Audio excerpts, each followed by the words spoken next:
Ôtez pas tous, bien-aimés frères et sœurs, les États-Unis finalement réagissent à la demande d'adhésion de la Turquie dans les BRICS. Les États-Unis enfin se prononcent. Les États-Unis se prononcent comment? Qu'est-ce qu'ils disent? Eh bien, les États-Unis ne demandent pas à la Turquie de retirer sa demande. Parce que de toutes les façons, ils ne peuvent pas le faire et ils n'en ont pas le droit. Ça, c'est un. Donc, les États-Unis sont en fait devant le fait accompli. Parce que la Turquie, en faisant cette demande, la Turquie n'a pas demandé l'autorisation des États-Unis. Parce que si elle avait demandé l'autorisation des États-Unis, les États-Unis auraient dû lui dissuader, auraient dû dire à la Turquie que non, mais ce n'est pas une bonne idée de faire partie des BRICS parce que tu es déjà dans l'OTAN. Et tu es un membre important de l'OTAN. Tu es un allié important que nous avons dans l'OTAN.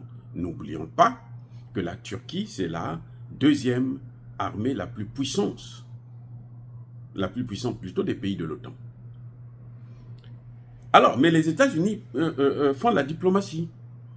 Ils font croire que, bon, c'est le droit, c'est son choix, donc ils n'ont rien à voir avec ça, c'est tout à fait normal, mais ils ne cachent pas leur amertume. Oui. En fait, quand vous regardez la décision, la position des États-Unis, elle est vague. Ils ne disent pas oui, ils ne disent pas non. Ils ne disent pas bien, c'est bien, ils ne disent pas que c'est pas bien. Ils n'encouragent pas, ils ne découragent pas. Ils se mettent au milieu. Mais ils savent que si la Turquie est acceptée dans les BRICS, eh ben ça va être un coup pour l'OTAN. Ça, c'est une évidence. C'est une évidence, ça va être un coup pour l'OTAN. Donc, ils sont en train de surfer entre le chaud et le froid. Vous voyez, ils savent qu'en ce moment, leur influence est décadente. Parce que les BRICS, justement, ce qui attire les pays dans les BRICS, c'est pour fuir la domination occidentale.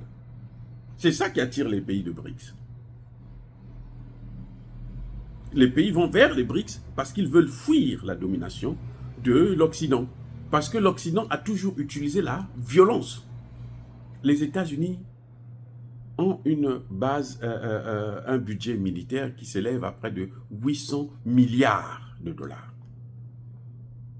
C'est-à-dire que vous prenez les 10 pays qui viennent après les États-Unis, ils n'atteignent pas le montant des États-Unis. Ça veut dire quelque chose. Donc, les États-Unis ne vivent que par la force. C'est-à-dire que pour eux, ils pensent régler les problèmes du monde par la force. Or, cette même force qu'eux, ils utilisent, maintenant, il y a des pays qui, avec des budgets moins colossaux que celui des États-Unis, arrivent à faire mieux même que les États-Unis. Je veux parler, par exemple, de la Russie, de la Chine, de l'Iran, qui arrivent à faire, mais alors, des merveilles. L'Iran, aujourd'hui, fournit des armes balistiques, des missiles balistiques à la Russie. Et donc, les pays sont en train de fuir le diktat des États-Unis. Le cas de la Turquie, il est plus particulier. Ça fait plus de 20 ans, 30 ans même, ou 40 ans, que la Turquie frappe à la porte de l'Europe. Avant, quand c'était encore la communauté économique des États de l'Union européenne, de l'Europe, là, avant que ça ne soit l'Union européenne, mais la Turquie frappait déjà cette porte. On a toujours dit, oh, on va voir, on va étudier. On continue à étudier, ça fait plus de 20 ans, on continue à étudier. Alors que les pays de l'Est, là, qui sont venus là tout récemment, non, ils sont tous rentrés dans l'Union européenne, sans problème. La Pologne, machin, ils sont rentrés. Ça veut dire que la Turquie comprend qu'on est en train de jouer avec elle. Comme on est en train de jouer avec Zelensky. Parce que Zelensky, on lui dit, bon, vous allez rentrer dans l'OTAN, mais en tout cas, il faut d'abord gagner la guerre. On sait qu'il ne va pas gagner la guerre. Alors, donc, on est en train de jouer avec. C'est ça le problème de la Turquie. Mais la position américaine, ça fait peur. Oui, ça fait peur. Parce que c'est quand même la deuxième puissance. Et les Américains aiment des guerres par procuration.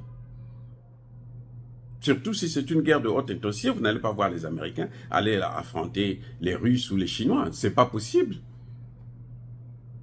Ils vont faire comme ils sont en train de faire avec l'Ukraine, ou ils vont faire comme utiliser Taïwan pour faire la même chose avec la Chine.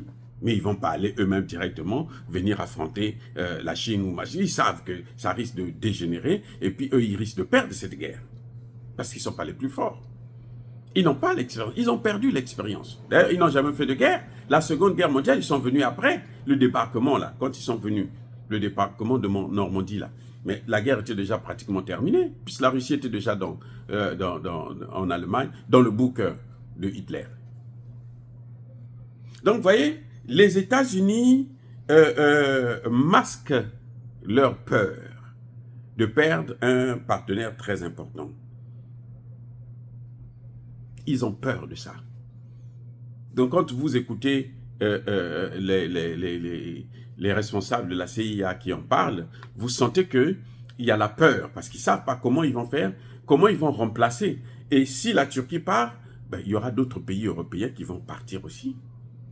Vous vous souvenez que la France avait déjà demandé à assister à la réunion des BRICS en Afrique du Sud. Comme la Russie ne devrait pas être là, elle croyait qu'elle aura le droit de partir pour remplacer ou prendre la place de la Russie, et les gens ont refusé. Donc, c'est clair qu'il y aura d'autres pays qui vont accepter. Parce que là, nous sommes dans la multipolarité. Et les Américains comprennent que, mais finalement, cette multipolarité, elle est appréciée. Le Sud global veut la multipolarité. Nous sommes l'Occident isolé. L'Occident est isolé dans cette position de l'hégémonie américaine. Ah oui, l'Occident est isolé. C'est pas possible, c'est clair, c'est fini ça. Et ça, c'est un problème. Voilà, bien aimés frères et sœurs. En tout cas, la Turquie a fait sa demande.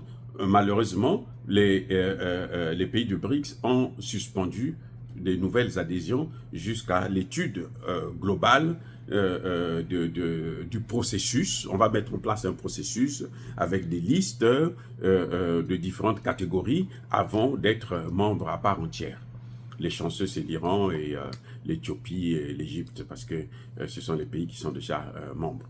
Mais sinon, les autres, là, il y aura d'abord un travail qui va être fait avant. C'est pour ça que je dis maintenant à l'AES que vous ne devrez pas prendre des adhérents tant que vous n'avez pas fini avec toute la documentation nécessaire. L'AES ne peut pas recevoir d'autres si vous n'êtes pas assis. Vous avez déjà les membres, la liste, comment il faut la procédure d'adhésion. Et puis, vous avez déjà les textes. Comme ça, quand quelqu'un vient, un autre pays vient, le pays là adhère à des textes. Il n'adhère pas parce que vous êtes malien ou burkinabé. Vous avez déjà votre monnaie. Le pays vient, il quitte sa monnaie, ce CFA, pour rentrer dans votre monnaie. Voilà ce que nous demandons à l'AES. C'est comme ça qu'il faut procéder. Parce que quand vous créez une institution, il y a des mécanismes qu'il faut mettre en place. Sinon, vous allez recevoir, si vous recevez des pays qui ne veulent pas, qui sont envoyés, des pays espions, des chevals de Troie de l'Occident, eh bien, ils vont venir bousiller tous vos projets. Ah oui, ils vont venir bousiller tout. Vous avez vu, le G5 a échoué comment? Parce que la France était là à l'intérieur à manipuler le Tchad à l'époque et la Mauritanie. Alors que c'était une bonne institution créée par des Africains. C'était les Africains, ce n'était pas les Européens, c'était les Africains. Mais les Européens sont venus prendre ça. Et donc, là maintenant, cette fois-ci, vous ne faites pas rentrer d'autres institutions. Vous coopérez avec d'autres pays. Ils peuvent être des observateurs, mais ils ne peuvent pas être membres à part entière tant que vous n'avez pas fini le processus d'installation de toutes les institutions de cette communauté. Sinon, ça va créer des problèmes, quoi. Or, les amis, soyez bénis, abondamment bénis par le Dieu des Kémites et par nos ancêtres angélisés. Soyez bénis.